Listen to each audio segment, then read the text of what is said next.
Welcome to the Upshot, Multi-Worlds podcast about the latest in the disc golf world. I'm your host, Josh Mansfield, and I am by myself today. Charlie is enjoying a much-deserved vacation. He was on his own last week while I was gone, and now we are flipping sides. He's gone and out of touch with the disc golf for now, and I'm going to be holding it down here on the Upshot. Still have an exciting show. We have the Idlewild. We have LWS Open at Idlewild presented by Dynamic Discs and the Natty. That is the last time that I will say that. That we are going to do a quick recap of. If you want to get more of that recap, we did do a rapid reacts on Monday morning once I got back into town. So you can become a subscriber and get that reacts as well as all of our rapid reacts. And afterwards, I'm going to be joined by Brian Earhart. We're going to talk a little bit about the courses that are going to be at Worlds. That's coming up just a week from today. Next Wednesday will be the start of round one. And we're going to talk a little bit about those courses and take care of a little bit of the nuts and bolts of kind of the scheduling and what else is going to be going on for Worlds next week. That way, when Charlie gets back, we can just focus on making predictions, talking about storylines, and getting you ready and excited for the World Championships. Can't believe it's here already. Going back to Idlewild, though. Joseph Anderson, Joey Buckets, gets his first DGPT win here at Idlewild. It was really a steady and strong, consistent performance from Joey, who goes 9 down, 9 down, 10 down. At no point was he, necessarily shooting the hot round, but it was a kind of performance that allowed him to stay in position in the case that guys like Calvin or Isaac Robinson or, those around him were unable to play to the same level, and his consistency is eventually what gets him the win. He joins a list of Kevin Jones, Kyle Klein, and Isaac Robinson, who all have in the past 5 years gotten their first wins on the DGPT at Idlewild. This makes for good company here for Joey Buckets, in my opinion. This is something that Charlie and I talked a little bit about, but there are some tournaments and some cases where field strength isn't necessarily the strongest. We were missing Ricky, but other than that, basically all the top guys were here this week. And in other cases where you have some players who can get their first wins on tour and at times feel like it's out of the blue. Think, Parker Welk, for example, as being one of them. It's hard to predict whether or not that's going to create the kind of momentum or success for the future. Number one, Joey Buckets has been around this season. We've seen him on coverage, and he's played well at multiple tournaments. He's now sitting 12th in the Disc Golf Pro Tour standings. So I don't think this win has been completely out of left field.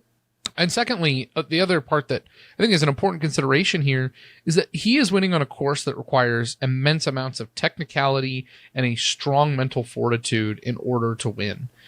It is considered one of the hardest courses on tour. It's one that is oftentimes a grind. Fortunately, weather was pretty good this weekend. But this is a tournament that I think, because of the nature of it, it sets up well in terms of a predictor as to how people are going to do in the future. And when you look at Joey Bucket's stats from this weekend, it really does feel like it's a replicable performance. He was 54% in Circle 1 in regulation. That was not the top. That was Isaac Robinson at 65%. He was 74% in Circle 2 in regulation. Calvin Heimberg owned the top spot at 81%. He was 93% at Circle 1 C1X putting. That was not that there were a couple of guys who putted at 100%. Matt Bell went 39 of 39. Absolutely crazy from Matt Bell. Circle 2 putting, 31%. Well, good number, but you had guys, Paul Oman went 10 for 15 in Circle 2 putting. Joey Buckets played great and did all the little things right, but he wasn't the best in any of those statistics. I think this means that in future tournaments, he's going to be able to hang around, and if other players are unable to really push, then he may find himself in opportunities where he may be able to win again in the future. The problem is what I'm waiting to see is I haven't seen yet from Joey the next gear where he can go out, and even if guys like Calvin or Gannon or Kyle Klein are playing really well, that Joey can kick it into another gear in order to keep up and eventually pass them. 1054 event rating is Idlewild consistently delivers lower event ratings. I think it's typically the nature on wooded courses.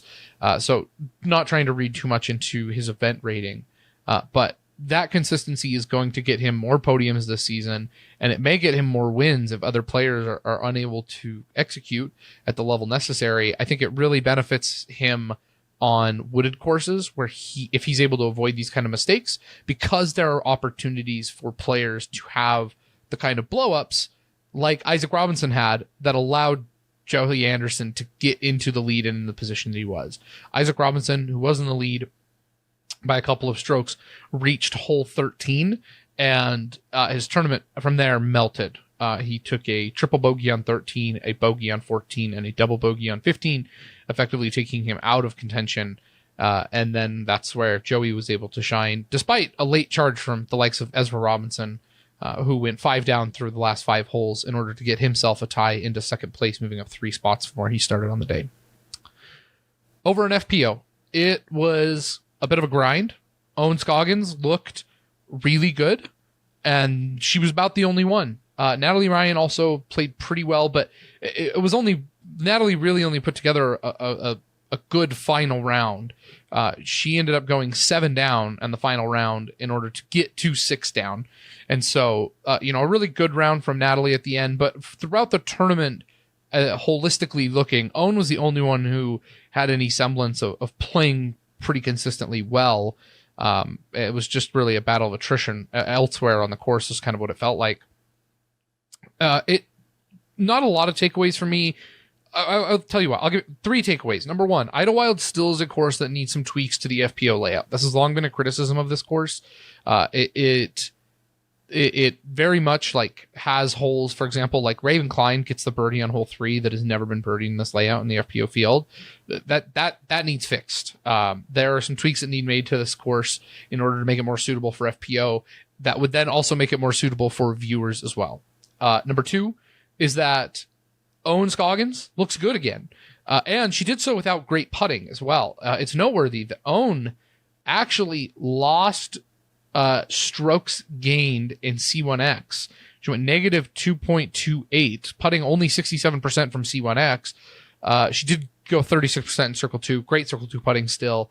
But only didn't even gain a full stroke putting, which is very unusual for Owen. She really took care of this course with her flex shots and off the tee, where she led the field at 22 strokes gained from tee to green, and second place Natalie Ryan at 14.6. A spectacular performance from Owen, and one that is very exciting to see from her in the week before Worlds. It's one that we've kind of been waiting for. Owen has had a little bit of a slower stretch, and we haven't been talking a lot about her lately. And so it's really nice to see Owen again kind of pick it back up and get the opportunity now to kind of show and come into form coming into the World Championships. We do know that New London is a longer course, but or is a technical and wooded course, but it's also longer. So it's going to be interesting to see how Owen fares for that. We'll talk more with Brian in just a little bit about how that might shape for players like Owen. Third takeaway from this tournament, and this ice cold take here, nothing, no semblance of a hot take. Boy, oh boy, though, is the FPO field just so much better when the Europeans are playing. And one of the things that I mentioned on the Rapid Reacts that really I think is notable is that it's not just at the top. It's not just the Hannah, Evelina, and Kristen. It's the second tier of players as well. It's the just slew of players who are performing and getting themselves onto chase cards and onto third cards and fourth cards that add a level of depth and complexity to the FPO field that otherwise it is lacking. And in a tournament where some more people are not playing, and this is exactly true of MPO as well, your top stars were not playing as well this tournament. They did not come out and win it. Calvin probably could have, but he shoots a pretty lackluster 7 down in the final round. He could have shot, if he had shot a 10 down or 11 down, which is what Ezra and Joey Bucket shot, then he would have won this tournament. And the thing is, though, in MPO, the Europeans don't add quite as much in terms of the depth on the bench for when the stars aren't playing quite as well. On the FPO side, though, that isn't necessarily the case. And so that lack of depth meant that the drop-off was very drastic. Owen shoots a 10 down. Natalie shoots 6 down. Sarah Hokum shoots the 1 down. And then after that, we then start getting the cluster above par.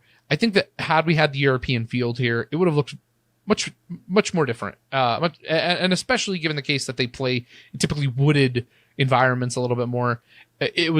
I'm excited for Worlds because we are going to have the Europeans back. It's going to be amazing. And they'll pretty much be here throughout the rest of the season because then we're going into the playoff events and then the Disc Golf Pro Tour as well as the USDGC and Throw Pink Women's Disc Golf Championship. I mean, the busy part of the season is here and it's about to become intense where we have lots of majors and important tournaments in a very small stretch of time. Going to be excited to have the Europeans back. If you want to hear more, again, you can go listen to our Rapid Reacts, but the last couple of housekeeping matters. First off, on picks, it was a bad week for us. Charlie picks Gannon, Ricky, and Kyle. I picked Gannon, Chris Dickerson, and Isaac Robinson. Isaac let me down here. We both whiff. 0 and 0 points on the MPO side. On the FPO side, I picked Missy, Valerie Mandujano, and Holland Hanley. That is also a miss. Charlie picks Holland, Own, and Missy. He does get 1 point for picking Own. 1 point between the two of us on all 6 of our picks. It was 12 picks, I guess. It was a rough week for picks. Hopefully we can do a little bit better when Worlds comes up. Purse watch. Idlewild comes in at $105,000. This is kind of where we've seen the mark after the OTB mark, but I mean, this is closer to like the Des Moines Challenge in terms of its payouts, and OTB paying the same as OTB. Things like Portland and Ledgestone are elite pluses, and those are the ones that have kind of beat that out. But it wasn't far behind Portland either. $71,373 for MPO, $34,395 for the FPO. They also did it with a smaller field size, coming in at only 151 players. This makes it the second highest payout per player behind only Ledgestone for elite events and elite plus. So this beats out like Portland, for example. $12,500 for the MPO winner payout, $8,000 for the FPO winner payout, and it is a 12% increase from last year for events that have been on the tour consistently and were not, silver events, for example. This blows basically everything except the Texas swing out of the water in terms of increases. I know I like to give Idlewild a hard time for the LWS Open at Idlewild, presented by Dynamic Discs and the Natty. But when you've got 3 presenting sponsors, I guess you get a lot of added cash. And that's a plus that I think none of our players can argue with. It's a great payout and a tournament that has been a long staple on tour and one that is quite interesting and at one of the best courses on tour. I think Charlie and I both agree there. So we're going to take a quick break. When we come back, Brian Earhart will join me. We're going to start by talking about the World's courses, start getting you ready for the World Championships. Stay tuned. This is the Upshot.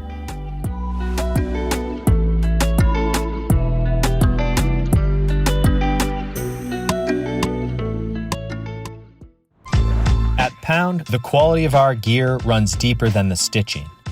That's why we make everything right here in the US, employing highly skilled, well-paid professionals. From bomb-proof Cordura fabric to YKK zippers and recycled plastics, we source the highest quality US materials to make the most comfortable, durable pack in disc golf. Our lifetime warranty stays with the pack, not the purchaser. So regardless of how you find us, we will be here to make sure your pack stays on the course and out of the landfill. Pound's integrity is held together with more than just thread.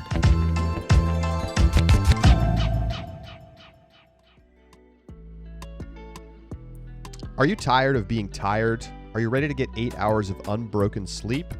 If you answered yes to either of those questions, our sponsor here may be able to help. Sunset Lake CBD sponsors the Upshot and their hemp farm up in Vermont, making CBD products designed to help you get better sleep.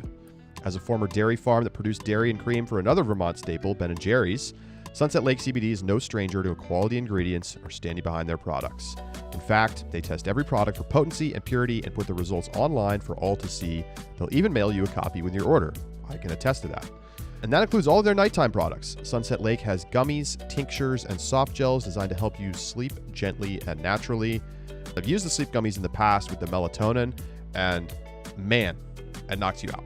And you get a great night's sleep. You don't feel groggy in the morning, wake up ready to go, but can really help when you're just having a hard time getting sleep, or maybe you're dealing with some jet lag, So head over to sunsetlakecbd.com. Our listeners can get 20% off their order with code UPSHOT at checkout. Again, it's sunsetlakecbd.com. Sleep sound knowing that they stand behind their products. Sunset Lake CBD, farmer owned, Vermont grown.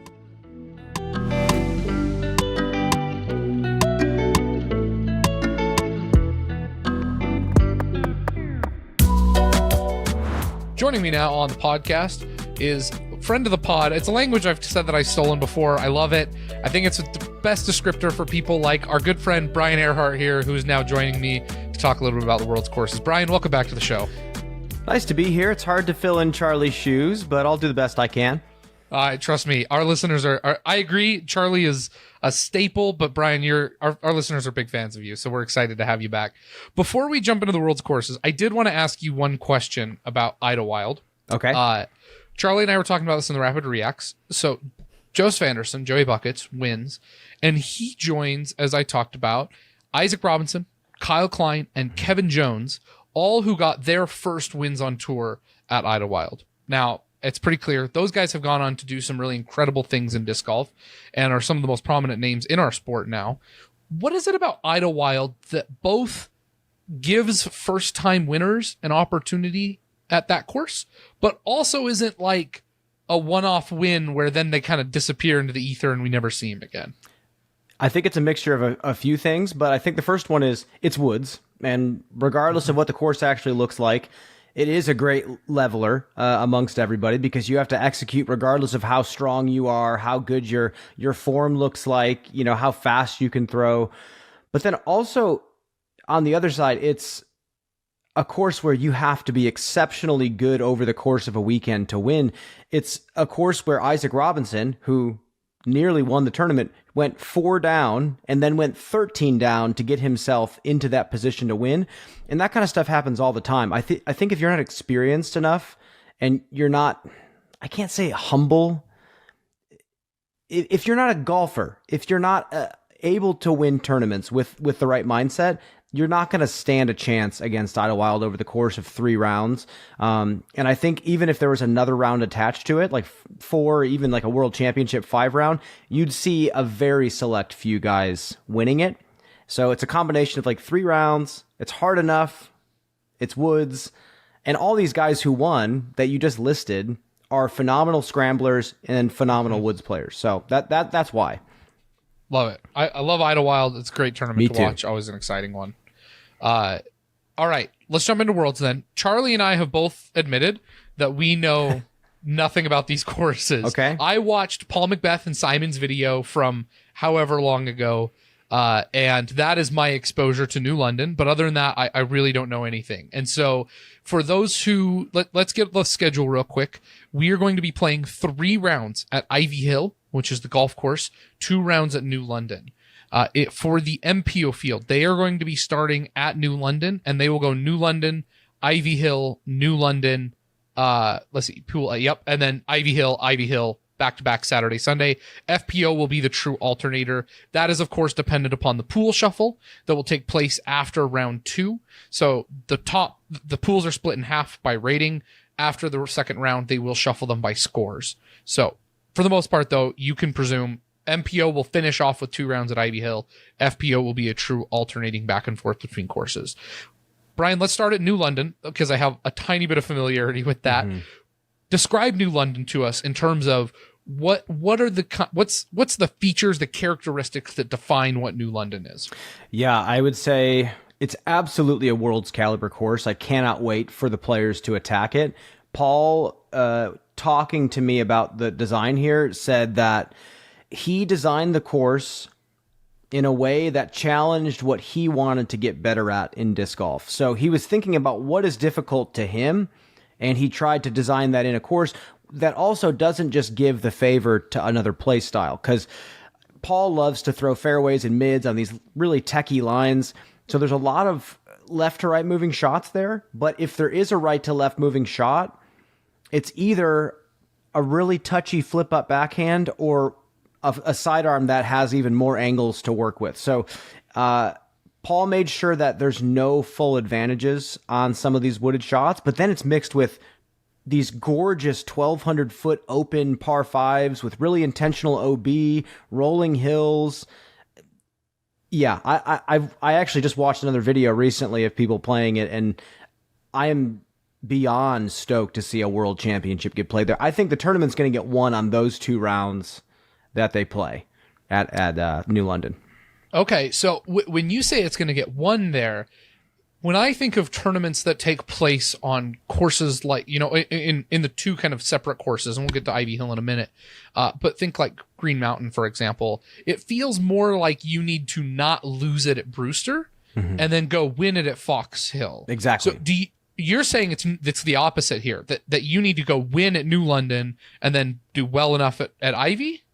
Well, I think you actually nailed it. I might have just not said that right. But the blow-up factor is way bigger at New London. So when I say you win it, I mean, 5 rounds, world championship, you do have to survive. You have to get out without having that blow-up round.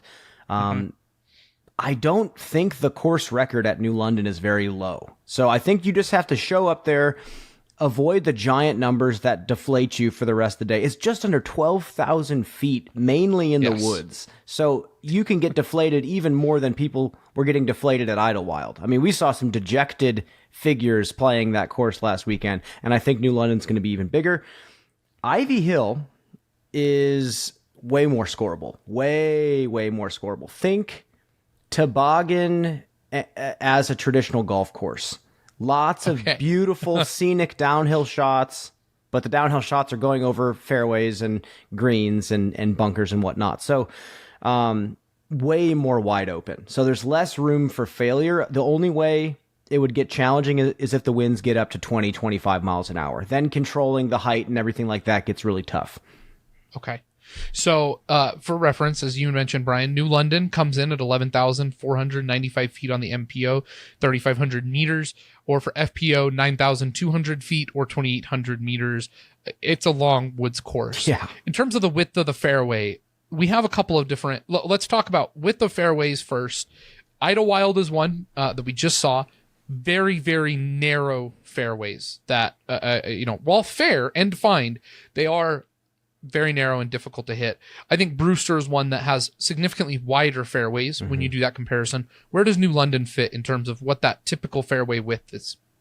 We have to tip our cap to Paul because the first thing that I noted the very first time I watched the course get played was the variety of wooded shots and wooded holes that he designed. So you have some holes that feel like a classic Idlewild shot, or like even when we think about Deer Lakes at the 2015 World Championships that Paul won, it reminds me of that. Really, really tight woods with some interesting terrain, but then he has some really beautiful wide open fairways on some of the longer shots. I think he understands very well, like, okay, if this is a touch shot, I can shrink the gap a little bit more and make people sweat, but when we're using fairway control, distance drivers, we need to open the fairway and maybe funnel it down to give some risk reward for people trying to get aggressive. So there's a lot of intentionality behind the course, and it reminds me of a lot of the designs you see in Europe, where you step up to a hole and every little nook and cranny of the fairway seems intentionally designed, and even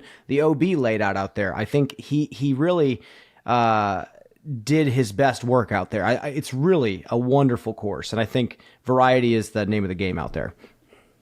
In terms of the rough, how does it compare? Again, let's use some contrasting. Northwood Black, very difficult rough. It feels guaranteed bogey if you go off of the fairway by more than what you're able to stretch out to throw a forehand. Compare that with WR Jackson, one that has a little bit cleaner rough. Even if you go off the fairway, you are going to have to throw a more technical shot to survive. But when you look back at scores, most of the top guys are only taking a single bogey, if that, on some of their rounds. What does the rough look like compared here at New London? From what I've seen, closer to Northwoods. Okay. It's rough. I'm not going to say it's like original Northwoods. It's definitely more trampled on, and it's not as brutal. And Northwoods has also gotten better over the years, too. I would say it's closer to where Northwoods is now. Definitely not W.R. Jackson. That's a master class in woods disc golf design in so many ways, especially the rough. But I guess that's why I said that the tournament can easily be, again, changing my wording, lost at New London. Yeah. You're going to find yourself off the fairway no matter what. It's going to happen. Some of these gaps are like 6-7 feet staggered, and it changes the way you throw the disc. So we'll see. Exciting. You mentioned OB, and I while you were doing that, I started flipping through the caddy book, and there actually is, I would say about half the holes have pretty substantial amounts of OB, substantial just via the caddy book, right? Some of that OB may never come into play. Maybe other will be a little bit more prominent. What is your philosophy on how OB should be used in woods golf, and how is it used at New London? Yeah, I think it should be there to punish the miss that the aggressive play goes for. And I actually noticed and heard that some of the original OB on that course has been taken away for the World Championship. So it looks like Paul is not trying to remove wooded scrambling altogether. So he's adding certain sides of the fairway are okay to miss on. And that's what I think. I think when OB is placed, especially in the woods, it should be 1 for risk reward and 2 for flow. Because we say we want all this natural rough. I don't know. I've been on some courses where there's 5-card backups on certain holes because you get off into the crap and 3 or 4 guys have lost discs that people are looking for. So, I don't know. I think I like what you wish for. Yes. So I love that he's like on certain holes. I think hole 1, for example, had originally OB on both sides of the fairway. Now the left side is taken out. So the miss, if you try to go like long flex forehand, I believe is one of the lines you can take. You'll roll bounce left and kick out into the OB right. If you miss left, you can scramble out and cut the corner. So I like that. And I like that he's done that a few different spots on the course. Any discussion on signature holes on New London that people should be particularly excited for? I believe it's hole number 6. Okay. It's like a 1,250 foot par 5. Yep. I'll have Aiden put it on the screen here. Aiden will be putting this up for us. So par 5, 1,215 feet for MPO, 955 feet for FPO. Looks like FPO just have a little bit straighter shot off the fairway. MPO, a little bit more of that kind of breaking left to begin with prior to the hole. What do you like so much about this one, Brian? I just love the variety. I love that there's certain sides of the fairway. I wish I had the course map with me right here, but there's certain sides of the fairway that are better to be on. I really like holes like hole 4 at Idlewild that we just saw, where there's a lot of green space to land, but really there's prime real estate in a very certain spot in the fairway. And I like that Paul has done that a few different spots. 18 has something similar as well. I think 18 is going to be a fantastic finishing birdie. I don't know if it's maybe... Sorry, I'm jumping. There's just so many holes that I really love out there. And speaking of variety, I think it's either 16 or 17. It's a par 4. Kind of shoots about 90 degrees to the right. The opening tee shot's a super tight gap. And you're going to see players hit it with a putter. And it's going to be so cool to see the putter get down the hill, hit the gap, and then they shoot a longer shot on that second. And that kind of stuff is cool to me. A variety of where the long shot comes.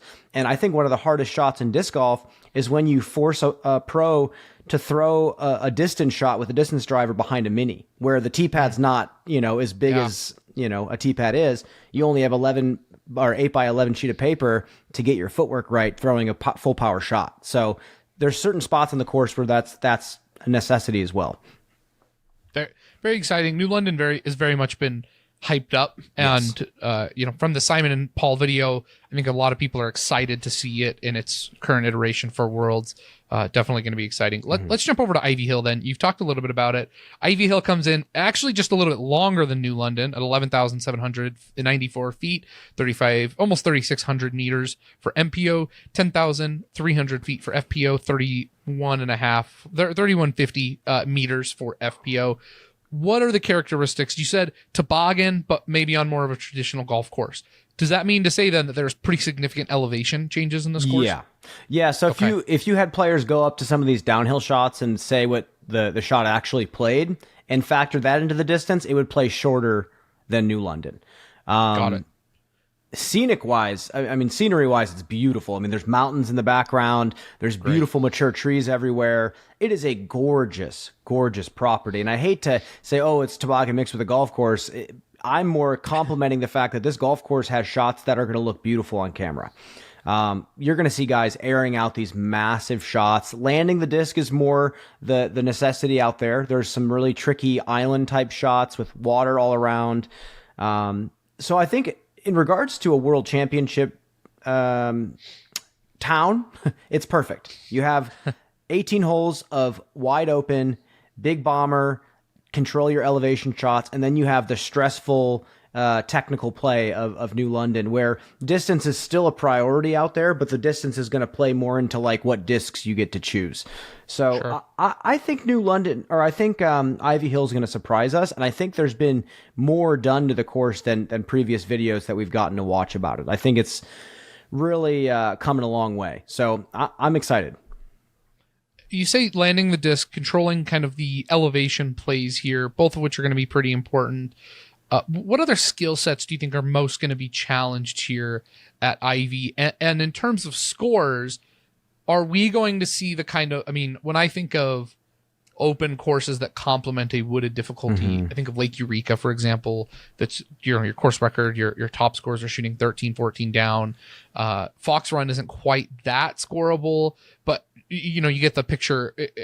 What are the low scores going to be like on Ivy? And especially, what do you think those low scores are going to be like compared to New London?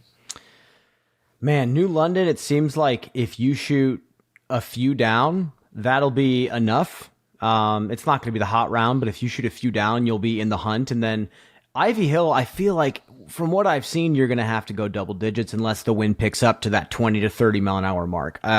Sure. The birdies don't, it's not like innovating in any way, shape, or form. There's nothing new that the players are going to be challenged on. They've thrown hole 3 at Toboggan. They've thrown hole 1 at Toboggan. They know how to control their shots. I think there's a lot of shots that remind me of hole 17 at Toboggan. What is it? Yeah, 17 at Toboggan, the big par 4, big downhill shot with the OB. That's a lot of it. Is if you want to get a distance driver out there, you can. But you don't have to if you want to at least take a par.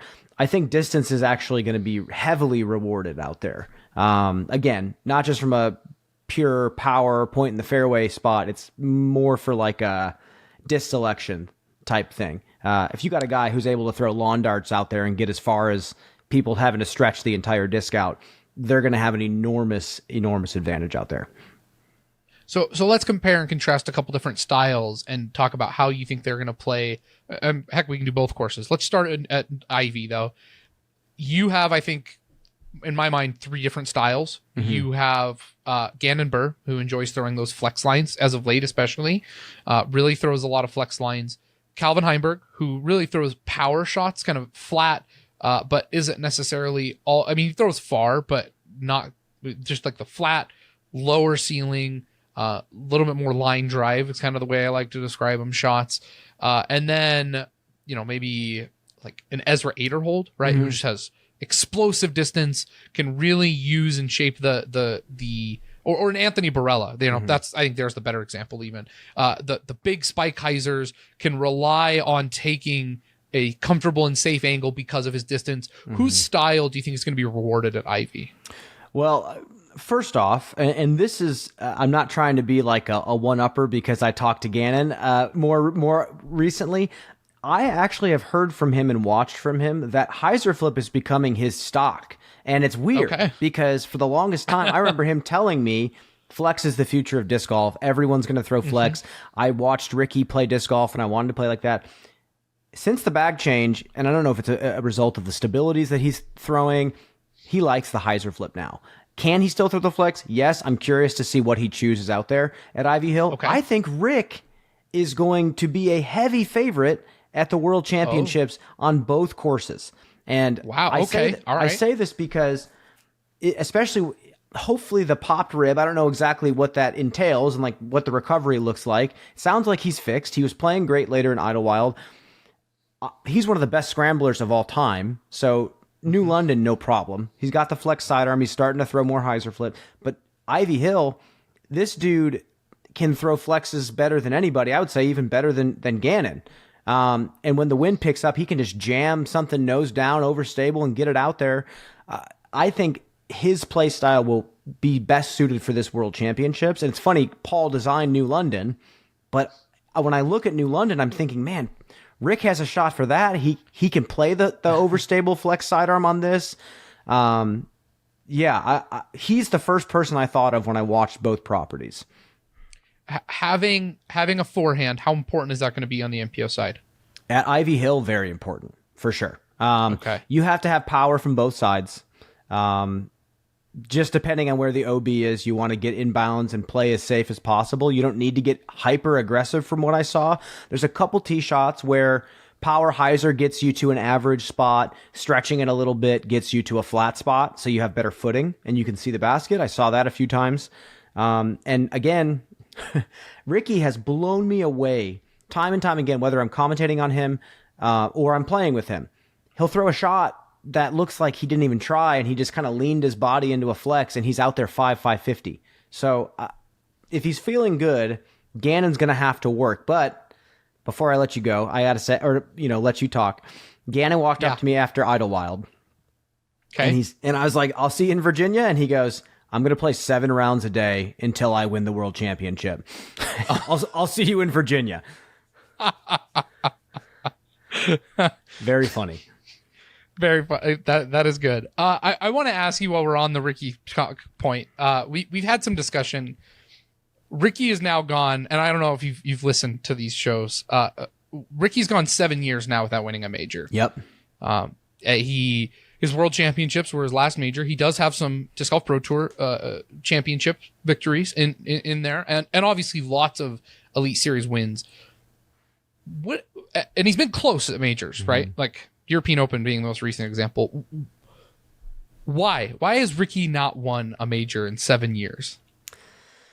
Whew, that's a tough question. It's a really tough question. And when you say, why hasn't Calvin won a major yet? You can kind of quantify why. A lot of times his putt just leaves him, and he doesn't make the putts he needs to and loses down the stretch. We watched it at European Open last year. But with Rick, he doesn't also let people in on what he's thinking. He's very straightforward in the way he talks, but the one thing we can note is that recently, this year especially, he is getting gutted.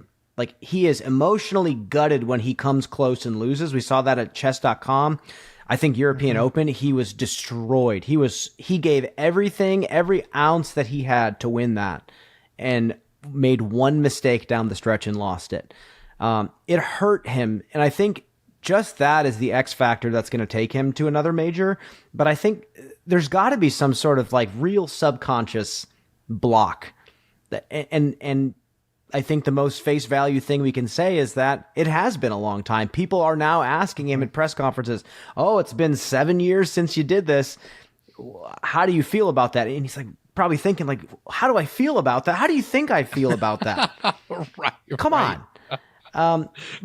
So I think he's getting impatient, and I this time think the impatience might be a good thing.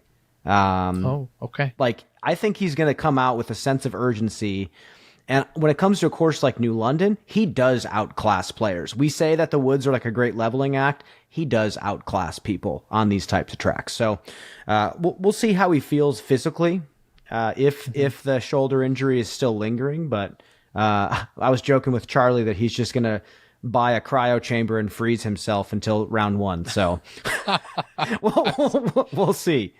The opposite take of Gannon. Gannon's playing 7 a day. Ricky is just actually stopping his art until the round starts. Until he wins the World Championship. That's what he told me. I'm like, Gannon, that might take over a year. I mean, you might not win this year, so we'll see. I'll hold you to it.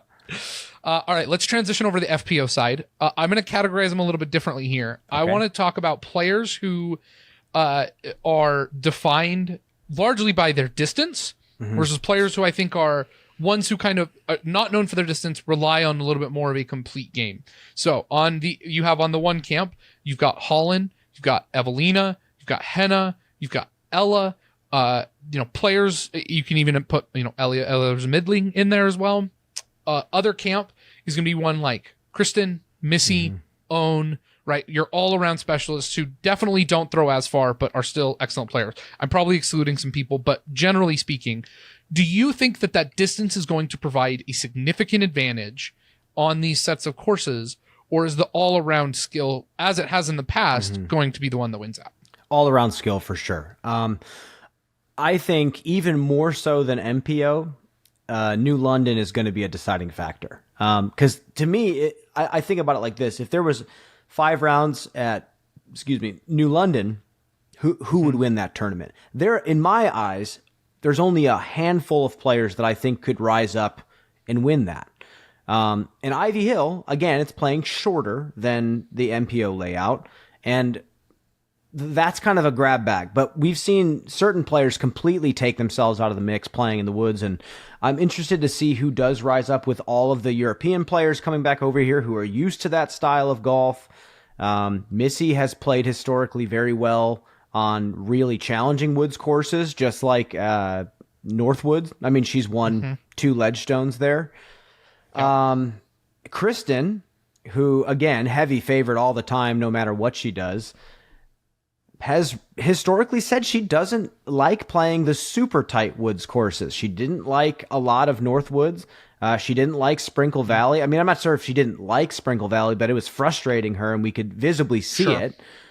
So I think a course like W.R. Jackson is more her style of woods. And I'm interested to see how she does managing the frustration if, she hits a few trees early and takes a few big numbers because of it. But I'm not going to take her out of the mix as the favorite of the tournament. But I'm thinking Missy, and I'm thinking her, and I'm thinking Own, because Ivy Hill, big, giant open course, but she won at Toboggan. So Right. Yeah. She shot great at Toboggan. Shot great at Toboggan. It's well, and Big Money Missy always seems to show up at the biggest moments. That is for sure. Kristen did win European Open. Oh yeah, but it was a little sketchy there at the end, right? I mean, Kristen comes out and shoots an amazing round, and then kind of lackluster for the next 2 rounds, and is able to kind of salvage that final round. And Silva and Evelina, unable to put the necessary pressure, ends up dropping the tournament to her. Are you? What is your level? Because the year that she won the sweep and did the complete sweep, it was one of those that picking Kristen felt like picking anybody but Kristen felt like you were just throwing money away at that point. This year, I think there are some doubts. Where are you sitting on Kristen going into the World Championship and her mental state, physical state, all in all? Well, a couple things. I haven't gotten to talk to her much this year. She hasn't been around as much. She's been in Europe a lot longer. So I don't know where she sits right now. Last year was I think I interviewed her 70 to 100 times. So literally. So I kind of knew where she was sitting all the time, but she set a bar. The players at this point know to win a tournament, you have to shoot nearly 1,000 rated weekend. And I feel like there was a stretch at the beginning of the year that even when Kristen wasn't winning, that's the mark. That's the mark that you had to hit. So I don't necessarily think that she's as much of a favorite as last year. She still is because she's who she is. But I think of players like Evelina who have had great seasons so far and have overcome some struggles that she's had in the past. I also am thinking of her being a champion at this tournament, especially with the distance and the ability to throw the overstable stuff in the open, and how amazing she is throwing the driver up in the woods. That might give her opportunities to get up and down with an easy scramble sidearm, blah, blah, blah. Silva Saarinen is also on fire. And even if the wind picks up, and that's the other thing, when the wind picks up at Ivy Hill, if it does, there's only a handful of players that are going to have a great putting weekend that have those really good, spin putts. So I don't, because there's a lot of players that are about to play really well and can play well in these courses, Kristen's going to have to really work her butt off to win. And if she does and wins, it'll be spectacular. So awesome to see. One quick highlight. You've mentioned wind a couple of times and the importance that that's going to play at Ivy Hill. What's the likelihood of that playing a factor in terms of the weather? Is it like Waco where you should just bank on 2 of the 3 rounds being hurricane level winds, or is it less likely but a possibility? Less likely, but a possibility. I mean, just Okay, and this is not me being a meteorology expert in that area. It's me seeing the course and being like, okay, there's a lot of areas out here that are really exposed, and there's a lot of spots down low that are protected. So there's going to be a lot of experience that the players are going to need to pull from in their practice rounds. Like, where does the wind affect? What size the greens do I want to be on here? If I don't have this perfect spin putt like a Kristen or a Missy or, well, actually, Owen doesn't like putting in the wind very much. I'm maybe more like Silva Saarinen. Sure. You're going to have to be picky about where you throw these up shots and how you play the wind. I think it's going to really play a factor if it picks up. Okay. I'll give you an open-ended time now, Brian. Anything else that you want to add that people need to know or you want to get across coming into this World Championship? Well, yeah, the first thing that I want to say is I am so happy to see a new venue for a World Championship. And I think it's a worthy venue, too. I think, we talked about the Ivy Hill course being so wide open. It's beautiful. And I think I was talking to Jim Kenner of Discraft at the Ledgestone, which is pretty tough to do. He's a pretty elusive figure, but he was, very soft-spoken and quiet when he was talking to me. But he said, we need disc golf to look beautiful on camera. That's how we're going to sustain the pro level of the game. He was very inspired watching the Tampere course at the European Open. And I think this course is going to cement itself as a great venue. I'm hoping the tournament runs well. But it's hard to find good venues that's the other thing I want to leave people with is we should be very grateful that a new venue has presented itself as worthy for a pro world championship. There's a reason why it goes to the same places quite a bit because it's a huge undertaking to build that relationship with the city, get them behind everything, and then run something like this. So I am so excited. I can't even express it. Great point. Before I let you go, I want to shift gears and talk about a different set of majors. Because I want your perspective on this, someone who's been in the game significantly longer than I have, and I'm very well aware of that. Ryan Monn is the first player to win all 3 mixed amateur PDGA majors in a single season. He won the U.S. Amateur Disc Golf Championship, the Junior World Disc Golf Championship, and now the Amateur World Disc Golf Championships. He is 10-15 rated. How impressive of an accomplishment, because some of our top players in the sport right now, Anthony Barella, Kyle Klein, right? We got a bunch of former winners of these events who are now at the top of the scene. How impressive is Ryan Monn's achievement? And what do you think that says about him in his transition to the professional game eventually? Very impressive. There's a lot of amateur players, and there's a lot of amateur players that I think a lot of times with AMs, you have someone who's maybe just as talented on a certain type of course as a professional player. But then when it comes to something else, maybe they're not as talented. But for Ryan to go to 3 different big tournaments and play against a bunch of amateur players and beat them, awesome. But to me, that also says he's ready for the pro ranks. The other thing, though, it used to be if you won one AM major, you were probably getting a sponsorship. It's not like that anymore. Where are you going to get on camera? The cameras are where people, get their notoriety. So for him to just jump around and like win these AM tournaments, he got the exposure he needed. People are talking about him on podcasts just like this. So congratulations to Ryan. I mean, he's doing exactly what he needs to do if he wants to be a professional in this game. I've been hearing a lot of hype about him, and I've watched him throw. Great thrower of the disc on both sides. We'll see what happens when he makes the spotlight, how he carries himself. But the amount of young talent that I've seen this year, especially Junior Worlds, blowing me away. The 14-year-old that just won the Baltic Open overseas. The 10-year-old girl's throwing over 300 feet. I'm excited, man. If I can stay in disc golf commentary for another 10, 20 years, it's only going to get better and better for me because the talent is just going to keep blowing me away. And that's just, as a fan of the sport, so exciting. Absolutely. Completely agree. Well, Brian, thanks so much for being on. It is always a pleasure. Looking forward to Worlds. And maybe if you've got some time, we'd love to have you on one of our rapid reacts. For our subscribers, Rapid Reacts every day for the World Championships. Go get your subscription now. We're going to be talking about it every single day after that round, the 5 rounds, and it'll be a great time. Always the best time to jump in the Discord and hang out. Brian, thanks again. And for all our listeners, you've been listening here on The Upshot. We'll see you next week. Thanks for having me.